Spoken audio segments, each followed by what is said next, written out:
received his PhD in 1998 from both the University Paris and the University of Chicago for research associated with the preparation of the Planck project. He was hired by a CNRS in 1999, worked at the Collège de France in the cosmology group, before moving to the lab for astroparticle physics and cosmology in 2003. In recent years, Jacques has focused his research on designing missions for measuring the polarized CMB signal, and has particular expertise in galactic foregrounds and modeling them and component separation. It also turns out he's co-author of a book for at least the French-speaking general public about new messages in astronomy. I don't know whether he's planning to translate that for us in the future. Yeah, that's, we'll see, we'll see. Anyway, this morning, Jacques will talk about peering at the CMB through the polarized galaxy. Okay. Thank you very much. So indeed, this is the title of my talk, and let's move right away with the outline. So I'm going to spend a little bit of time saying a few words about astrophysical foreground emissions, so we know what is the enemy we want to fight here to detect the CMB. And then I'll say a few words about basics of foreground cleaning, then go into some more of the details of more advanced component separation methods, talk about forecasting, in particular for designing future experiments, and also validation of the results we get after component separation, and then quickly summarize. So first, for those of you who haven't had the opportunity to look at foregrounds in the eyes, here are some maps that are obtained with Planck, ranging from 30 gigahertz to about 857 gigahertz, where we see that the mixture of foregrounds, which is essentially here, what we can see is mostly galactic emission, here in the galactic plane, relative to the CMB, which is these anisotropies we see, changes with frequency. And these are maps in intensity, and there are similar maps for polarization, again from Planck at only 7 frequencies, where we have here polarization Stokes parameters, Q and U, and this is the polarized intensity. This is in the LFI channels from 30 to 70 gigahertz. We see that the amplitude of foreground is dropping when we go to 70 gigahertz. And then we have here Planck HFI maps from 100 to 350 gigahertz, where we see that foreground emission, which dominates these maps, is rising when we go to 353 gigahertz here. And this emission here mostly galactic dust, while in LFI maps here it's mostly galactic synchrotron. So this is here a list of foreground astrophysical emissions, starting from the interstellar medium, which is what I will be mostly talking about today. So this interstellar medium consists in cosmic rays and gas and dust and magnetic field, and all of that interacts to generate these emissions that we see. It emits radiation through various processes: synchrotron, free spectral lines, thermal emission from dust, electric emission from rotating dipoles, and maybe some others which are not clearly established yet. In polarization, synchrotron and thermal emission from dust dominate. There are also extragalactic sources of foregrounds. I'll mention them already. There are radio galaxies in particular which are polarized, clusters of galaxies, etc.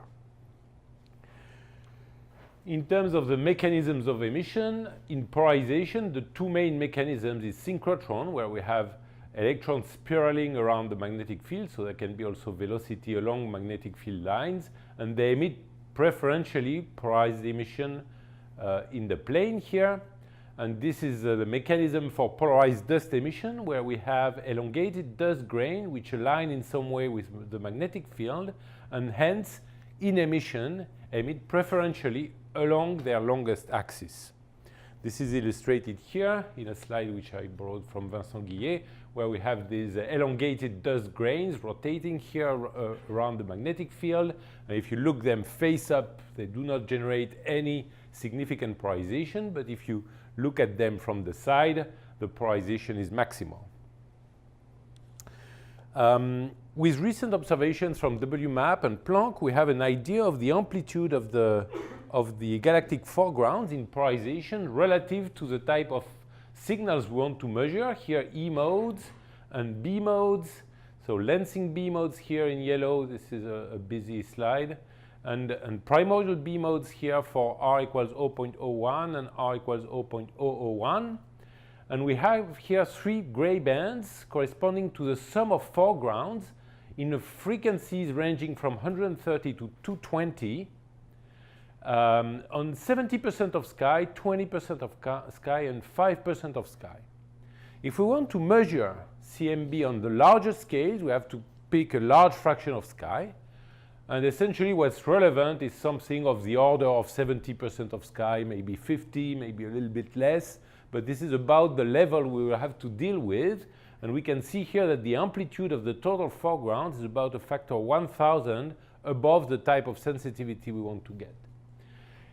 Here at intermediate angular scales, corresponding here to about 1 degree, this is about 20 degrees. The amplitude is about 100 times larger than the signals we want to measure, but with the advantage that if foregrounds are too much of a problem, it's possible to shrink down the patch of sky that's being observed to reduce the level of the foregrounds and try to help with seeing cosmological signals. Okay, so now let me move to basics of foreground cleaning. We have here a map of foregrounds in intensity seen by Planck, which is color-coded, the highest frequency channels being in blue and the lowest frequency channels being in red. And we can see very clearly different components. The blue one is mostly dust, and the red one here is free. We can see here the Gum Nebula, and we have also radio galaxies like Chennai here. And here, this red-orange thing is mostly the anisotropies of the CMB and of the cosmic infrared background. So what we learn from this kind of images is that if we use color, we can use that information to try to separate the various foregrounds. And this is done by observing at different frequencies. These are here plots which show the spectra of the various components in intensity and polarization, and with the various channels of the Planck experiment in polarization again and intensity. If we look in all of these channels, then we can think of combining these measurements to try to reduce as much as possible the contamination from these components and see the CMB. So now I get in a little bit of mathematics. We have here a set of maps at different frequencies as a function of pixel. It's the sum of components, CMB, dust, synchrotron, and some noise. And what we can do is to model these components as some templates at some frequency, map of dust emission, say, at one frequency, and then some scaling parameter which says how this dust changes with frequency, and that again can be pixel dependent. It may be that we have a model which is known a priori.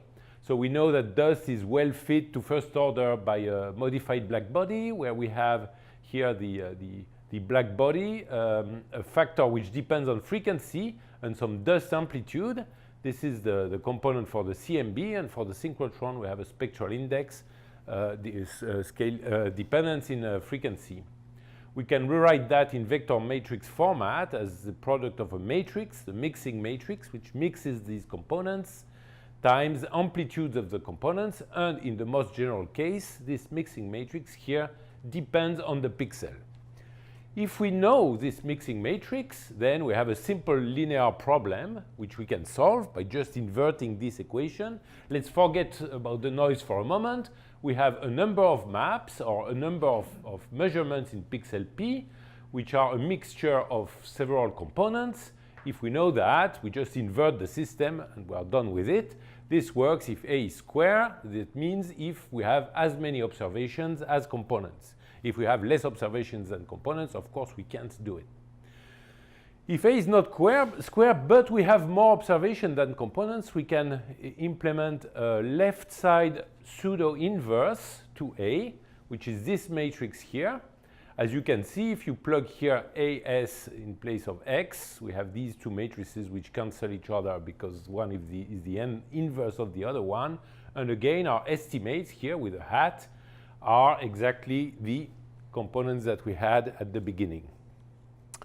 Okay, So now let's assume that there is noise. We can optimize a little bit. We can still do that, but it's not noise optimal. If we want to get something which is noise optimal, knowing the noise covariance matrix, which I note here Rn, which for a number of detectors or channels which are uncorrelated would be just a diagonal matrix, but with the sigma squared of the noise on the diagonal, then we can recover the components as this matrix here multiplied by the observations. And again, we see that if we replace here x by as plus n, the signal part is unbiased. And so in CMB's jargon, we call that optimal or generalized least square inversion. So just to summarize on these three ways to do it, so there are if A is square and invertible, we need to know A, or anyway, we need to know A even if it's not square. And if we want a noise-weighted solution, we need to know A and the covariance of the noise. Okay, so now we get into things which are a little bit more complicated. We assume that now we do not know the emission laws of the components. So if you just look at it, you can say, okay, it's hopeless, all is lost. We have here two unknowns which multiply each other. And so it's not possible to solve for any of them without any additional information. It turns out that, in fact, there are things that can be done. The first thing that can be done is assume we don't know the emission laws in detail, but we know something about the parametric model of these emission laws. So this is here a special case where we have CMB here. We are in CMB units and dust scaled by a spectral behavior here, and synchrotron scaled by spectral behavior. I should have put the spectral behavior of the CMB here to be consistent with units. But anyway, we have here three unknowns, which are the amplitudes of the foregrounds in that particular pixels, and we have three unknowns, which are the parameters that describe the frequency scaling of the foregrounds and of the CMB, but this is known. So we have 6 unknowns. If we have enough measurements here, enough frequency channels, we can make a fit. We can fit for these parameters and so solve the problem and recover, in particular, the CMB we are interested in. This is something this is a method which was used, for instance, for analyzing Planck data. We have here maps that have been obtained using a commander on synchrotron and dust polarization maps. This has been done by people who are in the audience here. So these are maps of synchrotron, Q and U at 30 gigahertz, and dust at 353 gigahertz. So it works with this type of model. What are the key ingredients for it to work? We need, one, a trustable model for foreground emission laws. So we need to identify what are the right parameters, as Al told us already, and adjust for them. And we need many frequency channels, more frequency channels than parameters, and preferably with some extra so that we can check that the model is consistent. Okay, next thing. Now let's suppose we don't want to assume that we know the parametric form for a model, a parametric form for the emission laws. Let's assume we know only the emission law of one component of interest, usually the CMB, because the CMB frequency scaling is the derivative of a 2.725 black body. So we know this frequency scaling for the CMB. And we dump everything else, all of the foregrounds, all of the noise, into an unknown noise term, which I call here n of p, again, as a function of pixel. What can we do in this case? Well, what we would like to do is implement a generalized least square solution, which you write in this way. The estimated components is just, here this is the inverse noise weighting, and we have here this vector here which multiplies that. So this is here the scalar product of frequency scaling times some noise weight times the observations, and this is just a normalization factor. This is the optimal generalized least square solution. However, we don't know this a priori because these are all of the foregrounds, and we assume we don't know anything about them. However, there is a nice trick here. if we look at the covariance matrix of the observations instead of the noise, which includes the foregrounds, it's of that form. We have a contribution from the CMB and a contribution from the noise. And here the key assumption for writing it in this way is that CMB is not correlated with foreground and noise. In that case, you can do a little bit of math, and this inverse, the inverse of this matrix, is this matrix here, which is different. You see Rx minus 1 is not Rn minus 1. There is this. But the interesting thing is that when you multiply that by this term A transpose, the transpose of the mixing, mixing vector here, because we are talking just of the CMB, of the frequency scaling of the CMB, we get this term here minus this. So there is an A transpose that comes here in front of that. And you see this is again a scalar. And this is the same matrix as that. So this thing is proportional to that, which means that we can safely replace this thing here by that, because the proportionality factor just cancels in this way. And so instead of implementing that, we implement that. And in practice, because we don't know the true ensemble average covariance matrix of the observations, we replace by some estimate of it. And this is what is called the internal linear combination. We use the empirical covariance matrix of the observations to implement that. So in fact, in general, this is usually derived as the internal linear combination of the input maps, which minimizes the variance of the output with unit response to the CMB. And if you do that, use Lagrange multiplier to solve to include the constraint, you get the exact same answer.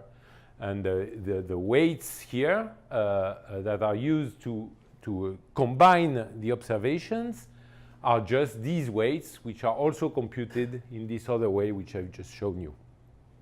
So just to illustrate that it works, this is here some analysis which has been done on the WMAP data. So it uses the 5 WMAP frequency maps. This is here the K band at 23 gigahertz, which is dominated by galactic synchrotron. You see that there is a lot of stuff here. It's difficult to tell what is foregrounds, what is CMB, and what kind of foregrounds we have here. But if we take all of WMAP maps and apply an internal linear combination, this is what we get. We get an estimated CMB here. If we subtract it from this original map, this is what we get, where we now very clearly identify here the point sources and the galactic emission. And if we further filter that, we use a match filter which is adapted to the size of the beam. This is what we get. And so essentially this map is the sum of this CMB plus these foregrounds, which are not separated between themselves, plus the noise that was mostly filtered out in the filtering step. Okay, now let me move to yet another component separation method, which is SMICA, the spectral matching ICA. We now consider again a mixture of components, CMB, the synchrotron, with some frequency scaling. And we write the model of the data in harmonic space. We can compute the spectral covariance matrices of X here, and of that. Here again, cross terms cancels because we assume that the noise is not correlated with the foregrounds. And here, all of these are matrices, in fact, which depends on L, M, or if we bunch them into domains of LM, depend on either L or a domain or LM, and they are of that form. So we have here the frequency scalings of all the components we want to consider in our model. We have here the covariance matrix of the components. CMB, which is not correlated with anything else. Then we have galactic foregrounds, which may be correlated between themselves. And we have other components. We have noise, which here we assume to be diagonal, which means not correlated between channels.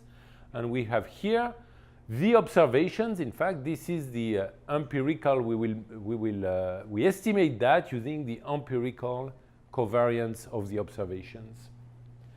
And so again, here we have something with observations on one side and a model on the other side, and we can fit for that model using maximum likelihood methods. And so I'm just rewriting it here again, observations, model, and SMICA is in fact a component separation which just solves that problem. So without going to the detail, this is what is minimized. It stems from maximum likelihood. It's a mismatch between estimated spectral covariance matrices of detector maps and the model, which depends on what we want to put to describe our components here.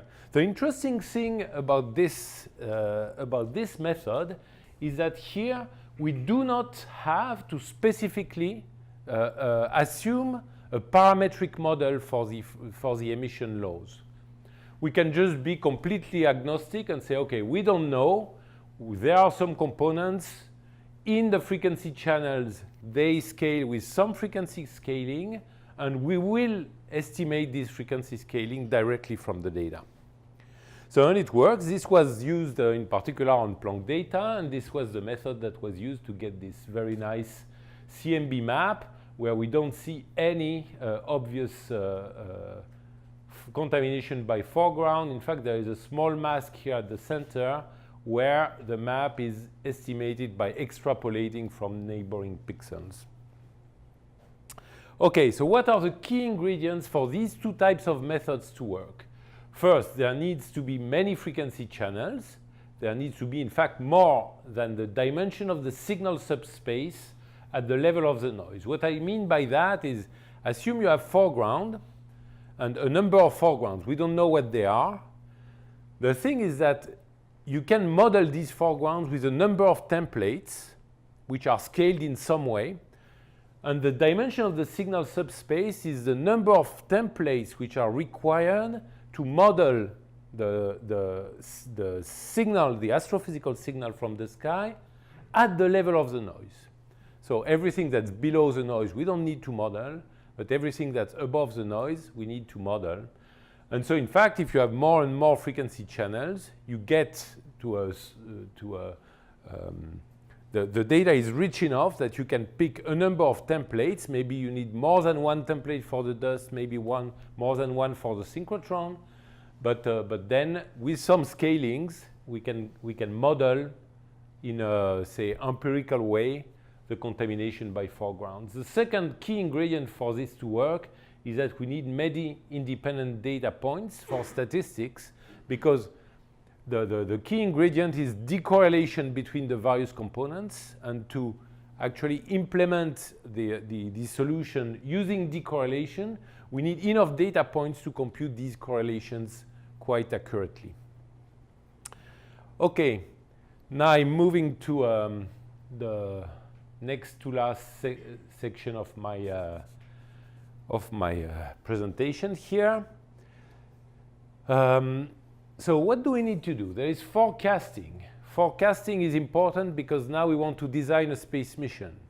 And to design a space mission, we have to pick frequency channels, we have to pick sensitivity for the various frequency channels, and this is not very easy because this depends, in fact, on the foregrounds, on their model. So how do we do that? We start with some model of the sky, where we have here, for instance, primordial B and lensing B modes, synchrotron B mode at 60 gigahertz, dust B mode at 600 gigahertz. And so these are just some templates. We need to scale them in frequency, so we pick some frequency scalings, which do not have to be rigid in the sense that they can be pixel dependent. So this gives us a way to model the foreground emission and generate, we pick frequency channels, which are here shown by these gray bands. And so these are the frequency channels that were picked, for instance, for the core satellite, which was proposed to ESA, ranging from 60 gigahertz to 600 gigahertz. And so they observe then these mixtures. And then we apply component separation methods, and we see how well we can recover our primordial B mode spectrum. So here, this is what we got on such simulations performed for core, where we combine on large scale commander, which is this parametric fitting of the foregrounds, and on smaller scale SMICA. And you can see that in fact this is in good agreement with what I just told you. On very large scales, there are not many independent modes. And so methods like SMICA or internal linear combination, they suffer from the fact that computing the correlations between the various channels is not very accurate. And here we have another result using now commander and a variant of the ILC. So this tells us how well this particular design is doing. Then we can tweak the design and try to arrange it so it gives us the best possible answer. And then we go again and we try to tweak a bit the foreground model and see what happens if in the analysis we assume the wrong model and things like that. And that's the way to build an idea about the robustness of the particular design to face surprises in the sky emission, sky foreground emission. So that was for forecasting. Now there is a question of how do we demonstrate after we have real data, we have analyzed them, we get some answer, how do we demonstrate, how do we build confidence that what we detected is in fact what we wanted to detect. So here I just want to give an example, which is famous in the field. So there is this very nice map obtained with BICEP2, where we see very clear, so this is a B signal, B modes observed by BICEP in BICEP2 in this field here on 1% of sky.